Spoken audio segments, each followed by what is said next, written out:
on to video number 2. As I say, I haven't taken any notes. These are just completely random videos. I just thought I've got a bit of time on my hands. Might as well just do my videos now. So I just really wanted just to provide a little bit of an update on my life and how things are going in these weird, strange COVID times. So currently in the UK, things are going rather, as I'm sure you are aware if you live in the UK, going rather crazy with the new mutant virus, which has emerged in the southeast of England, which is meant to be more transmissible, not more serious, but more easily transmitted because it's mutated a bit, and that's causing a lot of concern.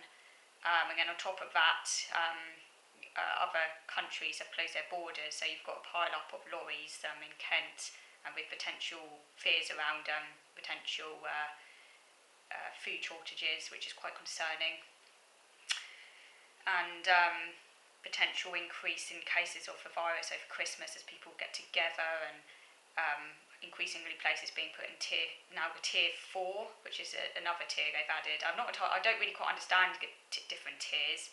My area may well be heading to tier 4 later on this week. We don't know. It's a bit up in the air.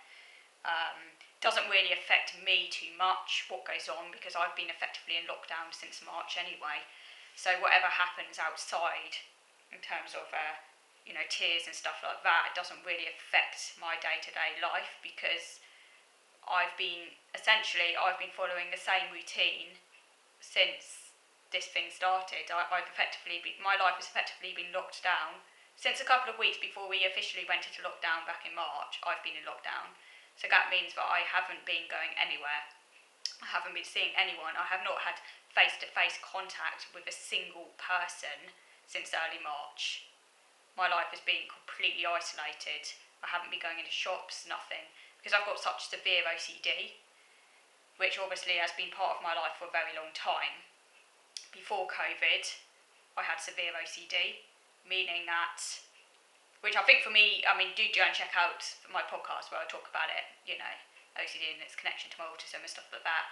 It's kind of, the OCD I have is very much bound up, I think, with my autism. Obviously it's separate to my autism, because OCD is a separate condition, and obviously not all autistic people experience it. But it's very much a part of the way I am, I think, because my brain is always in safety mode. I'm very, very risk adverse. I'm terrified of things going wrong. I'm very, very scared. I'm very anxious, and a lot of that anxiety is focused around illness, and because illness is scary, because it represents a massive shift in routine. It's frightening, it's unpredictable, it's chaotic. I do not want to get ill. Any state that makes me feel out of control is scary, it's terrifying, it makes me panic. So obviously you've got a disease like this, which is a completely new disease, it's novel, and it's got all this fear around it, and people going to isolation. It almost feels like criminal to get it. It's not just a normal disease. Normal diseases are scary enough. This is like the plague, and I don't want to get it, so I'm making sure I don't get it. And my OCD is like, no, we're not going near anyone that's risk, remove all risk, then I won't have to worry about it. And obviously, literally I'm paralysed, I can't go into shops. If I didn't have my dad doing my shopping for me, and I didn't have that support, I don't know what I'd do. I probably had to buy all my food off Amazon and go and spend absolute insane sums of money just buying food at the inflated Amazon prices, because there's no way I can go into shops. I don't know how other people without support cope. They never talk about this on the news at all. It almost feels like people with OCD don't exist, which is strange, because there's got to be loads of other people out there with OCD. They talk a lot about people with depression. Thankfully, I don't have depression. I'm very lucky in that respect. Although I have OCD and I have a lot of anxiety, I'm not depressed. I still enjoy life. I've got my interests. I've got my routines. Life is very difficult, and I find life very hard. And I am by nature a pessimist, and I do tend to think the worst of things, and that probably protects me to some extent, because I'm not exactly surprised when bad things happen. I'm kind of expecting bad things to happen. So I am a pessimist, but I'm not depressed. I do enjoy my life nevertheless. So I'm lucky I don't have depression, But I'm just very anxious. That's a problem I have, extreme anxiety. They don't talk about this on the news at all. They do talk about people with depression and things like that, and I'm sure there are many people suffering with depression right now. People who are because we all have different vulnerabilities to various mental problems. I'm lucky in that I don't seem to be vulnerable to depression. I'm not someone who tends to get depressed, but I'm lucky in that respect. But I am vulnerable to anxiety, and they're both just as bad as each other in a sense. It's just that they're different struggles. You can't really compare them. I've got the anxiety. What's the word? I've struck unlucky, I guess, on the anxiety cards in life. I've got the anxiety genes. So I'm very anxious all the time. Avoidance, I avoid things, and it's very disabling and debilitating. But I've just had to accept that, I've had to kind of carve out a life for myself that works around my anxiety. I've not known what it's like not to be anxious, which is why it's very much, I feel, embedded in my neurology, which is why sometimes I feel my OCD is a little bit different to people who experience it more like a mental illness. I'm not medicated or anything. It's very much who I am. It's part of my neurology. I can't really separate it out. I'm just anxious by nature. I've been born anxious. This is my reality. This is the cross I have to bear, if you like. What I have to bear, and I have to bear it. It makes life difficult, but I just get on and live because I don't know any different. In some respects, being autistic, possibly my type of autism, I have to add, because autism affects everyone very differently. I can't speak for other autistics.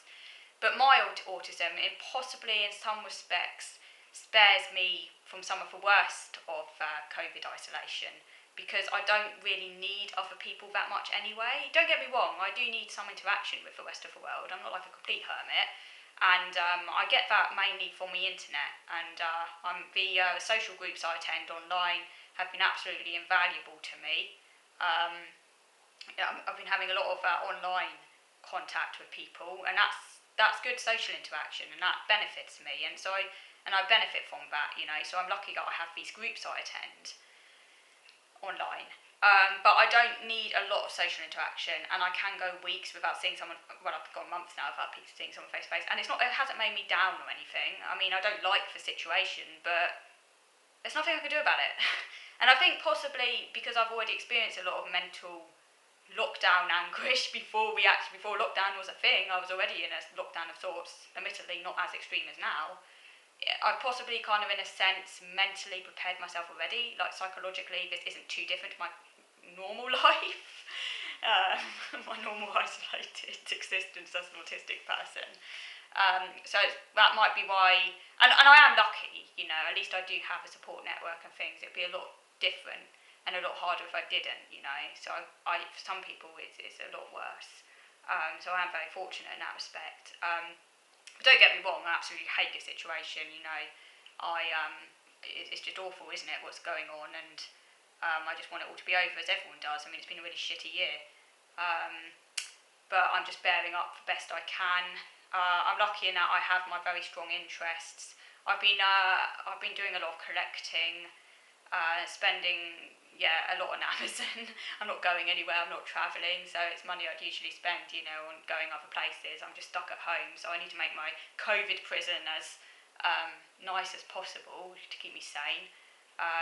That's my excuse anyway.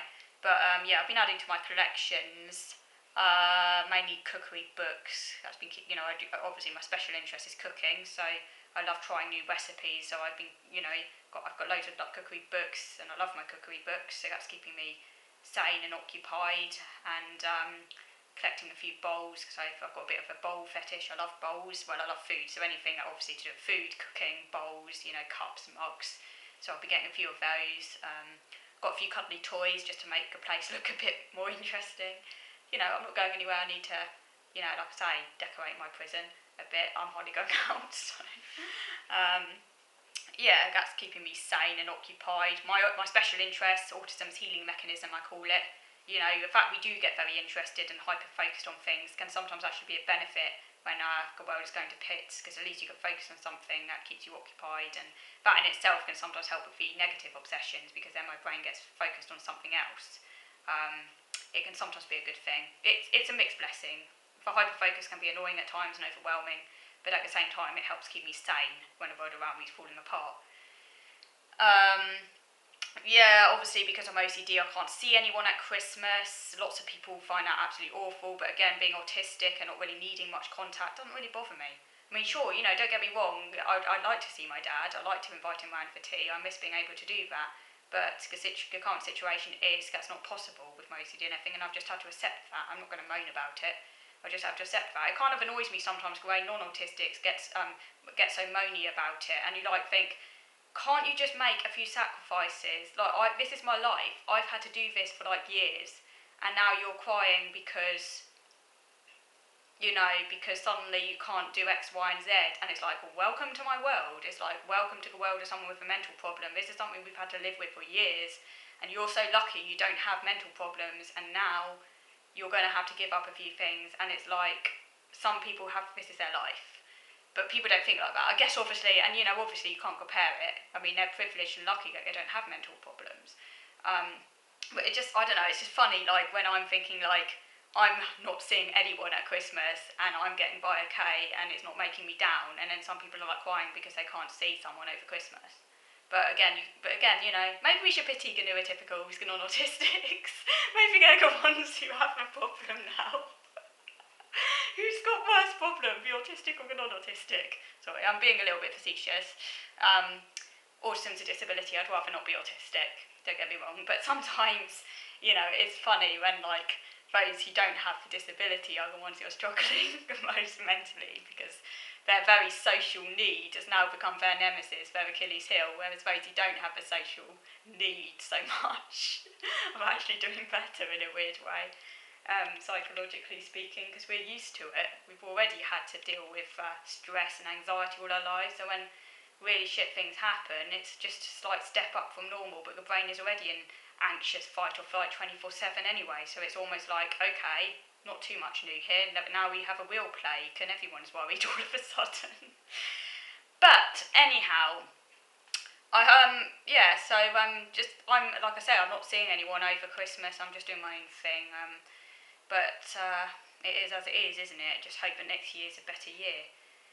So I hope you've enjoyed watching this video, and I hope you have a good Christmas, whatever you're doing, whether you're alone or seeing other people. And I look forward to speaking to you again very soon. So thank you for watching.